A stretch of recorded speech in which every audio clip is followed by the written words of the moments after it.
Good morning students. Today we are going to discuss the band gap energy of semiconductor diode for either silicon or germanium diode. This is directly fabricated kit is given to you from which you are going to find the band gap energy of silicon or germanium diode.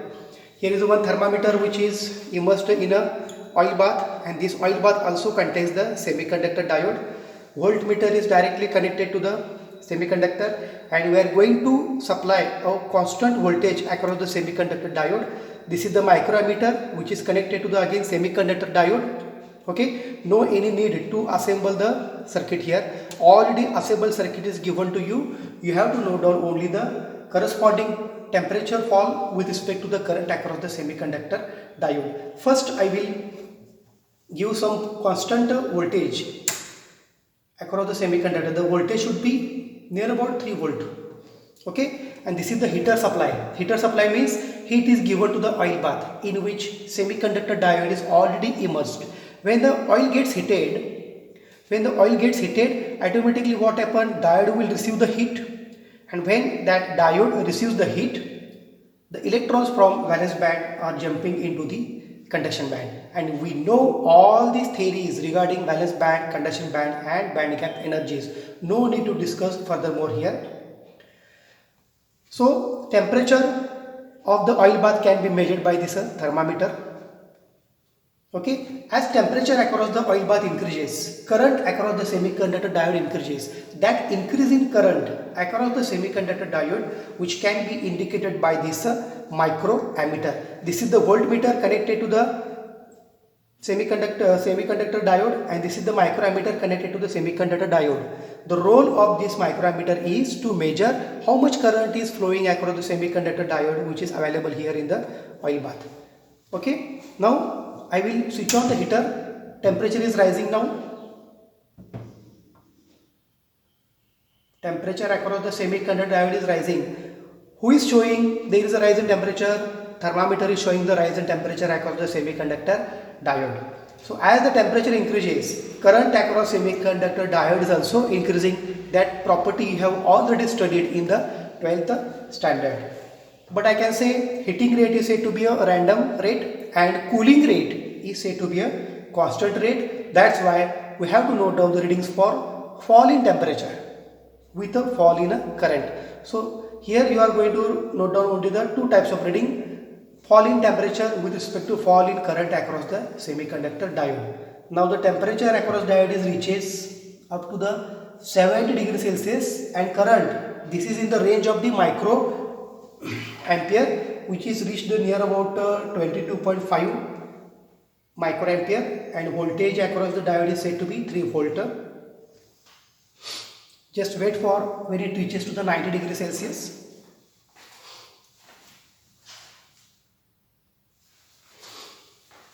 Just wait for when it reaches to the 90 degrees Celsius or near about 95 degrees Celsius. All these basic concepts we have studied in the 12th standard. Also in the first year engineering, in the semiconductor physics, we have studied the band gap energy concepts. Temperature is given to diode means electrons are breaking the bonds and jump from valence band to the conduction band, jump from Vb to Cb, and when the electrons comes to the conduction band, these electrons are said to be free electrons, and these free electrons which are carrying the electric current, and that electric current across the diode which can be measured by here microammeter.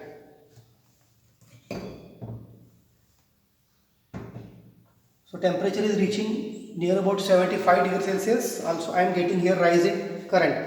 So change in temperature, you have to note down the change in current across the diode. So how to write the readings here? I can show you, and this copy also I am going to show. I am going to send you as a PDF copy. This is the observation number. This is the observation number. Current. This is the current across the semiconductor diode. You have to note down. This is the temperature in degrees Celsius. You have to note down. When you write this temperature in degrees Celsius, okay, you have to convert that temperature into degree Kelvin. After conversion, temperature from Celsius into the Kelvin, take it is reciprocal 1 by T. So you will get 10 to the 3 by T, and when you know the current across the semiconductor diode, take its log. Okay. After completion of this table, you have to plot the graph. You have to plot the graph 1 by T on x-axis, 1 by t on x-axis and log rho on y-axis. Okay, you will get some points, you will get some slope of the particular graph. So slope into 0.198, you will get the band gap energy of the semiconductor diode. This data I will provide you by PDF to all the students. So temperature now reached above 90 degrees Celsius. Yes, it is above 90 degrees Celsius.